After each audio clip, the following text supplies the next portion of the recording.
Ang pamilyang nawala sa bahay na pula. Ito'y isang totoong kwento mula sa isang kaso sa Quezon. Taong 1995, sa isang liblib na bayan sa Quezon, may isang lumang bahay na kulay pula na hindi na tinitirhan. Ang huling pamilyang nanirahan dito ay misteryosong nawala ng walang bakas. Ayon sa mga kapitbahay, ang mag-asawa at ang kanilang dalawang anak ay nakitang buhay sa huling pagkakataon isang gabi ng Nobyembre.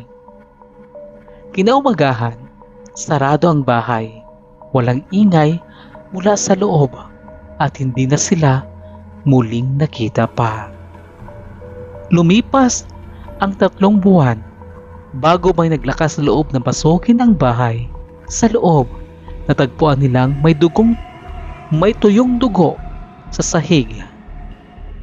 Nakapahid sa dingding na parang may humahawak dito ng sugatan. Pero wala ni isang bangkay.